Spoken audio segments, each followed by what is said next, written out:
हमारा अगला वर्ड है एप्रोबेशन। तो एप्रोबेशन एक नाउन है। इसका मतलब सीधा सा है अनुमोदन, मंजूरी या फिर प्रशंसा।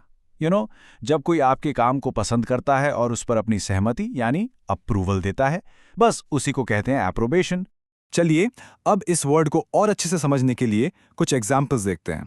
सेंटेंसेस में यूज होने पर इसका मीनिंग बिल्कुल क्रिस्टल क्लियर हो जाएगा। ओके, पहला सेंटेंस है the new company policy received the board's approbation. इसका मतलब है कि जो कंपनी की नई पॉलिसी थी उसको बोर्ड की तरफ से मंजूरी मिल गई, उन्होंने उसे अप्रूव कर दिया। अब अगला एग्जाम्पल देखते हैं। The artist sought approbation for her latest painting. यहाँ एप्रोबेशन का मतलब है प्रशंसा या स्वीकृति। मतलब जो आर्टिस्ट थी वो चाहती थी कि लोग उसकी लेटेस्ट पेंटिंग की तारीफ करें, उसे एक्सेप्ट करें। और अब ये last example, she smiled with approbation at her student's excellent speech. इसका मतलब है कि वो अपने स्टूडेंट की बेहतरीन स्पीच पर प्रशंसा से मुस्कुराई। यहाँ एप्रोबेशन का मतलब हुआ तारीफ भरी नजर से देखना या खुश होना। तो एग्जाम्पल्स तो अच्छे से समझ आ गए, राइट?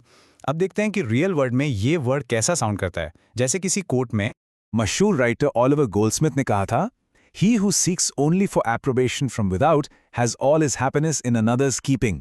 वाह, कितनी गहरी बात है। इसका मतलब है कि जो इंसान सिर्फ बाहर से यानी दूसरे लोगों से मंजूरी या प्रशंसा ढूंढता रहता है, उसकी सारी खुशी का रिमोट कंट्रोल तो दूसरों के हाथ में होता है। ओके, चलिए अब अपनी वोकैबुलरी को थोड़ा और एक्सपैंड करते हैं। अब हम एप्रोबेशन के कुछ सिनोनिम्स यानी इससे मिलते जुलते शब्द और कुछ एंटोनिम्स यानी इसके ऑपोजिट वर्ड्स देखेंगे।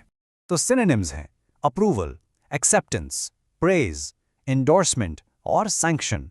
इन सब का मतलब आप देखेंगे मंजूरी या प्रशंसा के आसपास ही घूमता है। और अब आते हैं इसके एंटोनिम्स यानी इसके विपरीत शब्दों पर।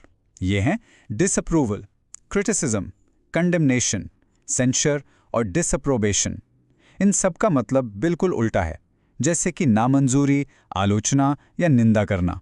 बस आज के लिए इतना ही। मिलते हैं नेक्स्ट वीडियो में। Happy learning.